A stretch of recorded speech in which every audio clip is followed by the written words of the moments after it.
Hello student, इससे पिछले video में हमने क्लासिफिकेशन ऑफ एसिड के बारे में डिस्कस किया था। आज के इस वीडियो में हम next point properties of acids के बारे में डिस्कस करेंगे। अर्थात आज के इस वीडियो लेक्चर में हम एसिड की प्रॉपर्टी के बारे में डिस्कस करने वाले हैं।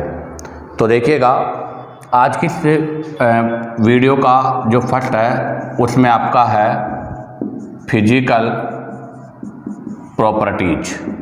सबसे पहले हम एसिड की फिजिकल प्रॉपर्टी के बारे में डिस्कस करेंगे। फिजिकल प्रॉपर्टी से सेंस है वो प्रॉपर्टी जो हमें बाहर से दिखाई दे, अर्थात विदाउट हम डायरेक्ट जिनको पता कर सकते हैं, वो आपकी फिजिकल प्रॉपर्टी है। और उसमें भी हम सबसे फर्स्ट जो स्टडी कर रहे हैं वो है टेस्ट। अर्थात आपका जो एसिड होता है उसका टेस्ट क्या होता है। तो हमने स्टार्टिंग में आपको बता दिया था कि जो एसिड्स होते हैं वो श्योर इन टेस्ट होते हैं। तो क्या होगा point? Acids have sour in taste. अर्थात जो एसिड होते हैं वो श्योर इन टेस्ट है, अर्थात स्वाद में वो जो हैं वो खट्टे होते हैं। नंबर 2, पहला इनका टेस्ट वाला पॉइंट हो गया। अब नंबर 2 में अगर हम बात करें तो नंबर 2 आता है इनका फिजिकल स्टेट। अर्थात ये कौन सी स्टेट में होते हैं। स्टेट से मतलब है कि ये सॉलिड हैं, लिक्विड हैं या फिर गैस हैं। तो हमें पता है कि कुछ एसिड सॉलिड हैं, बाकी मोस्टली एसिड्स आपके लिक्विड होते हैं। तो क्या लिखेंगे? सम एसिड्स आर सॉलिड्स। तो ध्यान रखना, कुछ एसिड्स आपके क्या होते हैं? सॉलिड्स होते हैं, व्हाइल रिमेनिंग आर लिक्विड। जबकि आपके जो बचे हुए होते हैं वो क्या होते हैं? लिक्विड होते हैं। तो ध्यान रखना, एसिड कुछ ठोस हैं, बाकी बचे हुए आपके लिक्विड फॉर्म में होते हैं। नंबर 3, अगर नंबर 3 में मैं डिस्कस करूं तो नंबर 3 में आएगा इनका इंडिकेटर। अर्थात आपका जो लिटमस बिहेव वाली बात थी वो इनका लिटमस बिहेव क्या होता है। तो नेक्स्ट हम बात करें इफेक्ट ऑन लिटमस पेपर। अर्थात लिटमस पेपर पर इसका इफ़ेक्ट क्या है। तो हमने कहा था, एक आपको स्टार्टिंग में ट्रिक भी बताई थी कि एसिड के लिए हम क्या यूज़ करते हैं? अनिल। अर्थात एसिड ब्लू को रेड में कन्वर्ट करते हैं। तो क्या बनेगा पॉइंट बनेगा acid solution turn blue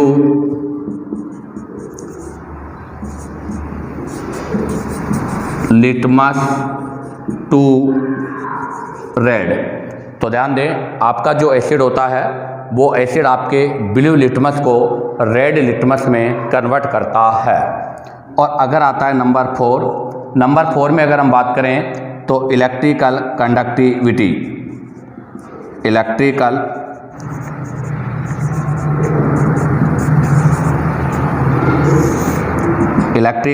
conductivity हमें पता है कि जो एसिड का एसिडिक सॉल्यूशन होता है उसमें वो H+ आयन फ्री करता है, और H+ आयन फ्री होने की वजह से एसिड जो होता है उसमें कंडक्टिविटी होती है।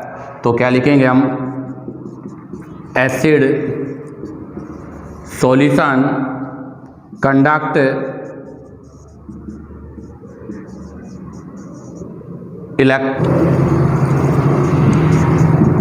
इलेक्ट्रिसिटी। तो ध्यान रखना, एसिड का जो सॉल्यूशन होता है उस एसिडिक सॉल्यूशन में एसिड क्या करता है? कंडक्टिविटी शो करता है, और वो भी किसकी वजह से? Due to free H+ ion. क्योंकि एसिड का जो सॉल्यूशन होता है उसमें फ्री H+ आयन होता है। जैसे मैंने आपको इससे पिछले वीडियो में भी बताया होगा कि जैसे बीकर है, इसके अंदर आपका ये एसिडिक सॉल्यूशन है और ये एनोड और कैथोड है, एक एनोड एक कैथोड, और इनको हम वायर से जब कनेक्ट करते हैं तो जैसे ही हम इसमें क्या करेंगे, ये H+ है, ये अपने आयनों में डिसोसिएट होगा और इन आयनों के मूवमेंट की वजह से इसमें क्या होती है, कंडक्टिविटी का फ्लो होता है। इसी के साथ ये एसिड की फिजिकल प्रॉपर्टी का पोर्शन कंप्लीट होता है। आप यहाँ से इसका स्क्रीनशॉट लीजिएगा। अब हम इसकी यहाँ से केमिकल प्रॉपर्टी के बारे में डिस्कस करेंगे। तो देखिएगा, अब हम यहाँ से बी केमिकल प्रॉपर्टीज के बारे में डिस्कस करेंगे, अर्थात एक एसिड किस किस के साथ रिएक्शन करता है और किस किस के साथ रिएक्शन नहीं करता। तो हम इसकी केमिकल प्रॉपर्टी के बारे में डिस्कस कर रहे हैं और उसमें भी हम सबसे फर्स्ट डिस्कस करेंगे reaction of acids with metal. सबसे पहला है कि एसिड की मेटल के साथ रिएक्शन। हमें पता है कि मेटल और मेटल जनरली सॉलिड है, इसकी रिएक्शन हम करेंगे एसिड के साथ। तो मेटल एसिड के साथ रिएक्शन करके यहाँ से सोल्ट और साथ में H2 गैस, हाइड्रोजन गैस क्या करती है, हाइड्रोजन गैस का एवोलेशन करती है और जो सोल्ट बनेगा वो किसका होगा, मेटल का होगा। जैसे मैं इसको एक एक्सपेरिमेंटल के वाया एक्सप्लेन करना चाहता हूँ। तो जैसे मैंने एक्सपेरिमेंटल के लिए एक डायग्राम बनाया आपके लिए। जैसे ये स्टैंड है, इस स्टैंड के साथ में हमने ये एक बीकर टेस्ट ट्यूब, ये हमने एक टेस्ट ट्यूब लगा दिया।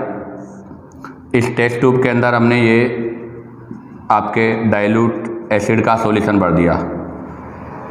तो ये हो गया सॉल्यूशन ऑफ डाइल्यूट एसिड, जो भी आपने एसिड लिया है उसका सॉल्यूशन है। और इस सॉल्यूशन के अंदर हम ये जिंक ग्रेन्यूल्स, ध्यान दें इसके अंदर हमने ये क्या डाले हैं, जिंक ग्रेन्यूल्स, अर्थात जिंक के छोटे छोटे ग्रेन्यूल्स है। और जब इसके अंदर हमने डाला इसके और इसको हीट कर दें, विदाउट हीट भी हो जाएगा और हीटिंग के साथ भी हो जाएगा। और हमने यहाँ पर ये एक टेस्ट ट्यूब टाइप में ये नली ली है, इसमें ट्यूब है। इस ट्यूब को हम आगे इस तरह से एक ये बीकर है, इस बीकर में ले जाते हैं इस टेस्ट ट्यूब को। ये टेस्ट ट्यूब है और इस बीकर के अंदर आपका अल्कली सॉल्यूशन है। अब आप देखते हैं कि जब यहाँ से ले जाते हैं तो यहाँ से एक गैस का एलिवेशन होता है और इस गैस के पास में हम आपकी जो कैंडल है, मोमबत्ती, ये हमने जलती हुई मोमबत्ती ली है यहाँ पर। तो जैसे ही हम जलती हुई मोमबत्ती को इसके पास लेके जाएंगे, यहाँ से ये हाइड्रोजन गैस जो एलिवेट हो रही है वो पॉप साउंड के साथ क्या होगी, बर्न होने लगेगी। तो यह है आपका burning of H2 gas, hydrogen gas का बर्न होना किसके साथ, पॉप साउंड के साथ। जैसे मैं आपको समझा दूं, अपने दिवाली पर जो छोटे छोटे चिटपिटी जो फटाके होते हैं, जब उनको हम फोड़ते हैं तो उनमें चिटपिट चिटपिट पॉप साउंड आता है, उसी टाइप की यहाँ पर इसमें पॉप साउंड आने लगता है। इसी चीज़ से या इसी से एक्सप्लेन होता है कि यहाँ से निकलने वाली जो गैस है वो कौन सी है, H2 गैस है। तो ध्यान रखना, मेटल एसिड के साथ रिएक्शन करके मेटल सोल्ट प्लस वाटर का प्लस हाइड्रोजन गैस का फॉर्मेशन करता है। जैसे मैंने लिया जिंक सॉलिड है, इसका रिएक्शन करेंगे हम डाइल्यूट हाइड्रोक्लोरिक एसिड के साथ जो एक्वस फॉर्म में है। तो बताओ क्लोरीन इसके साथ लगेगा, तो इसके मैंने 2 मोल लिए हैं। तो ये तो क्या बन जाएगा, ZnCl2 और साथ में कौन सी गैस एलिवेटेड हो जाएगी, हाइड्रोजन गैस। ऐसे ही एक और एग्जांपल देखिएगा,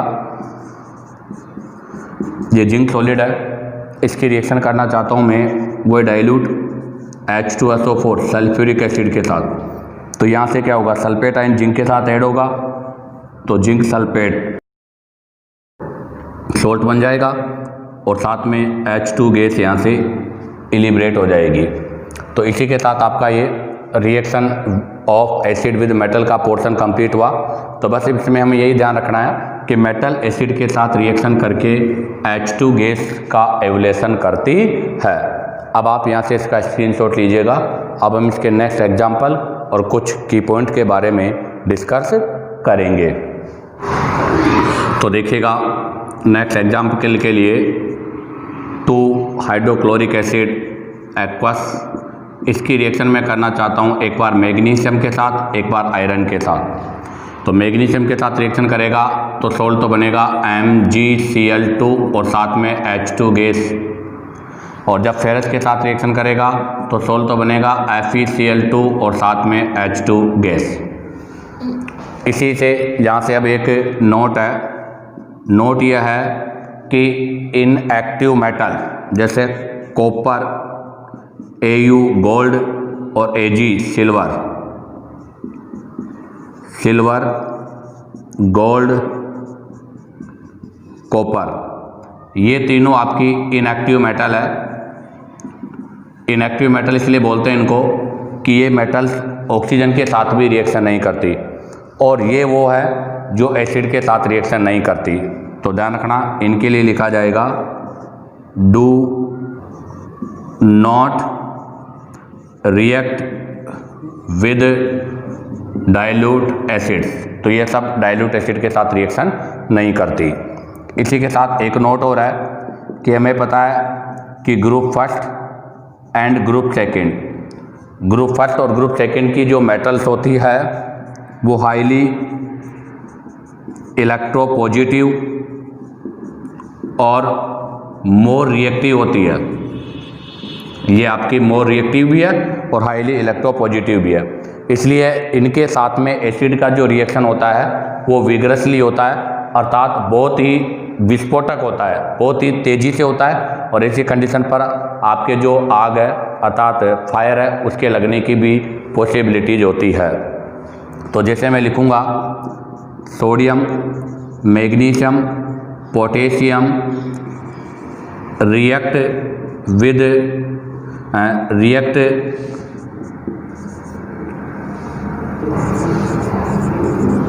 विग्रसली विद डाइल्यूट एसिड्स। तो ध्यान रखना, सोडियम, मैग्नीशियम, पोटेशियम जो होता है वो डाइल्यूट एसिड के साथ विग्रसली अर्थात विस्फोटक या जो है हाईली रिएक्टिविटी शो करते हैं। इसी के साथ आपका ये reaction of acid with metals का पोर्शन कंप्लीट होता है। आप यहाँ से स्क्रीनशॉट लीजिएगा। अब हम इसकी सेकंड रिएक्शन के बारे में डिस्कस करेंगे। तो देखिएगा सेकंड है reaction of acids with metal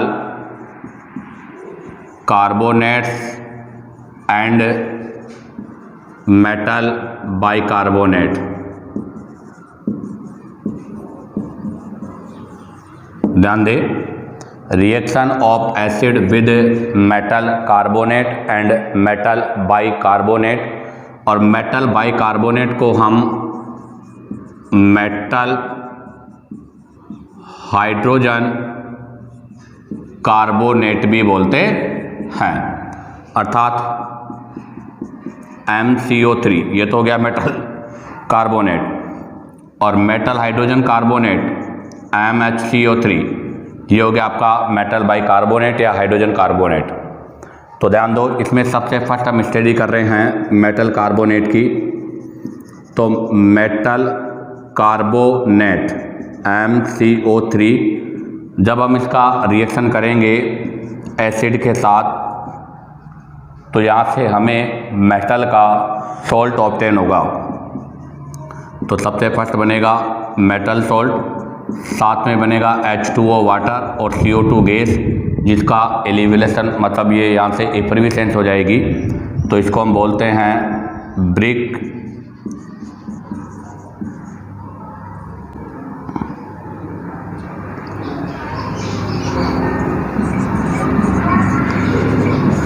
एफर्विसेंस, अर्थात बहुत तेज़ी से यहाँ से ये रिमूव हो जाएगी। तो ध्यान दें कि मेटल जो कार्बोनेट होता है वो एसिड के साथ रिएक्शन करके मेटल का सॉल्ट, वाटर और CO2 गैस का फॉर्मेशन करता है। तो इसके लिए एक एग्जांपल देखिएगा, मैंने लिया है Na2CO3, ये आपका सोडियम कार्बोनेट है। क्या है ये? Sodium carbonate. इस सोडियम कार्बोनेट की रिएक्शन हम करेंगे डाइल्यूट हाइड्रोक्लोरिक एसिड अर्थात एक्वस के साथ। जब इनके बीच में रिएक्शन होगा तो यहाँ से सोल्ट का फॉर्मेशन होगा, तो सोल्ट बनेगा 2NaCl, क्योंकि सोडियम 2 है तो 2 ही क्लोरीन है। साथ में बनेगा H2O वाटर और साथ में बनेगा CO2 गैस। तो ध्यान दें, आपका जो सोडियम कार्बोनेट है वो आपका एसिड के साथ रिएक्शन करके CO2 और वाटर का फॉर्मेशन करता है।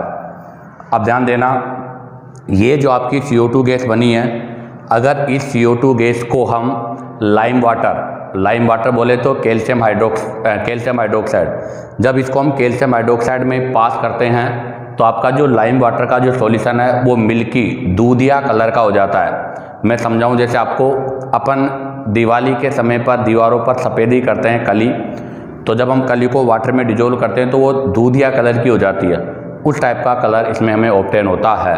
तो इसके लिए एक पॉइंट है, देखिएगा वो पॉइंट क्या है। पॉइंट यह है कि ऑब्टेन गैस कौन सी ऑब्टेन हो रही है? CO2। तो obtain gas CO2 is allow to pass through freshly prepared, आपकी जो फ्रेशली प्रिपेयर्ड लाइम वाटर, और लाइम वाटर बोले तो कैल्शियम हाइड्रोक्साइड। तो ध्यान दें, हमारा पॉइंट क्या है कि obtain gas CO2 is allowed to pass through freshly prepared lime water solution. अगर इसको हम लाइम वाटर सॉल्यूशन में से पास करते हैं तो इट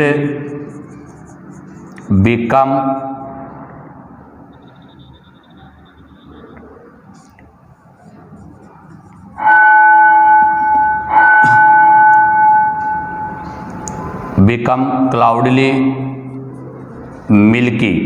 तो ये आपका जो है क्लाउडली मिल्की अर्थात दूधिया कलर का हो जाता है। तो अब आप यहाँ से इसका स्क्रीनशॉट लीजिएगा।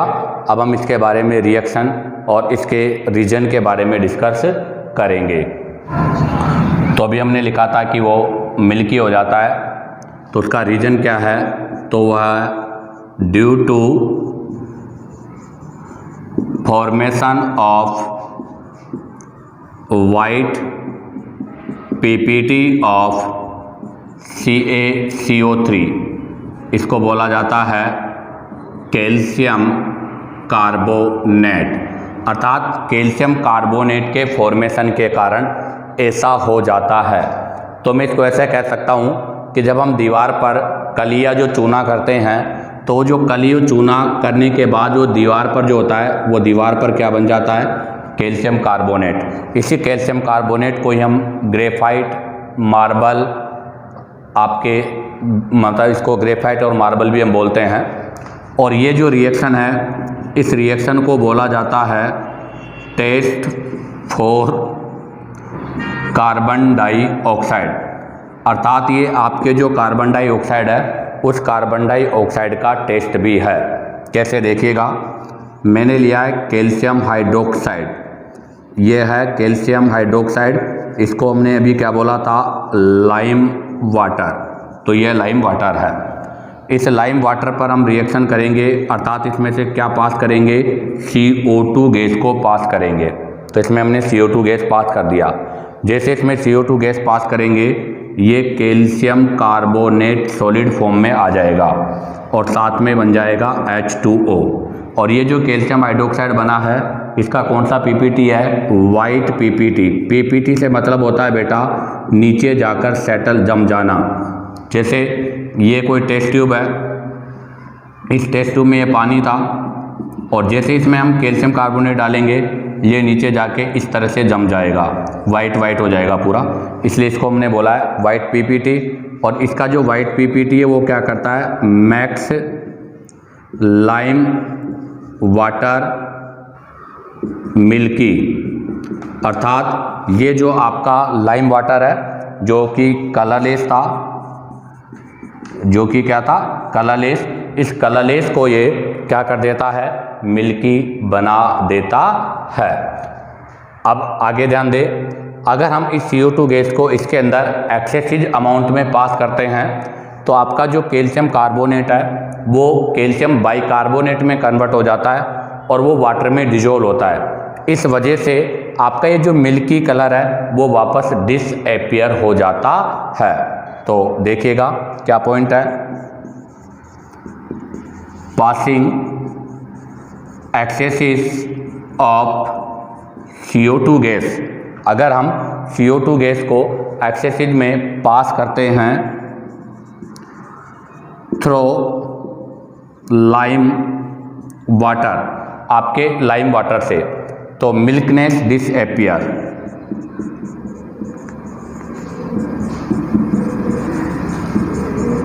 तो उसका जो मिल्कनेस है वो क्या हो जाता है, डिसअपीयर हो जाता है। तो क्यों डिसअपीयर हो जाता है, अभी हमने कहा था कि आपका कैल्शियम कार्बोनेट जो है वो कैल्शियम बाइकार्बोनेट में कन्वर्ट हो जाता है। तो देखिएगा रिएक्शन, कैल्शियम कार्बोनेट सॉलिड है, इसके साथ बना क्या, वाटर, और वाटर के साथ में क्या है, CO2 गैस। जैसे हम इसके साथ इसमें इसको डिजोल्व करेंगे तो यहाँ से बनेगा कैल्शियम बाइकार्बोनेट, ये आपके कैल्शियम बाइकार्बोनेट का फॉर्मेशन हो गया। और ये जो कैल्शियम बाइकार्बोनेट है ये आपके क्या होता है, सोलेबल इन वाटर होता है, और सोलेबल इन वाटर होने की वजह से आपका मिल्की कलर डिसअपीयर हो जाता है। तो क्या लिखूँ इसके नीचे, इसके नीचे लिखूँगा सोलेबल इन वाटर, अर्थात ये वाटर में डिजोल्व हो गया, और वाटर में डिजोल्व होने की वजह से क्या बन गया, क्लियर सॉल्यूशन, अर्थात आपका जो वाइटनेस है वो यहाँ से बिल्कुल मतलब डिस्टोर हो गया। जबकि कैल्शियम कार्बोनेट जो होता है वो क्या होता है, ये होता है इनसोलेबल इन वाटर, अर्थात ये वाटर में सोलेबल नहीं होता, और वाटर में सोलेबल नहीं होने की वजह से बताओ इसका सॉल्यूशन क्या होता है, मिल्की, तभी तो हमने इसको क्या बोला है, मिल्की सॉल्यूशन। तो कहने का मतलब यह है कि आपका जो कैल्शियम कार्बोनेट है वो वाटर में इनसोलेबल है और ये मिल्की कलर का होता है। जब इसमें हम CO2 गैस और वाटर को एक्सेसिव में पास करते हैं तो ये कैल्शियम बाइकार्बोनेट में कन्वर्ट हो जाता है, जो कि वाटर में डिजोल्व हो जाता है, और वाटर में डिजोल्व होने की वजह से इसका जो सॉल्यूशन है, जो क्लियर जो मिल्की कलर है वो क्या हो जाता है, डिसअपीयर हो जाता है। अब आप यहाँ से इसका स्क्रीनशॉट लीजिएगा। अब हम इसके नेक्स्ट आगे के पॉइंट के बारे में डिस्कस करेंगे। तो देखिएगा अभी हमने जो पढ़ा उसके बारे में कंक्लूजन है।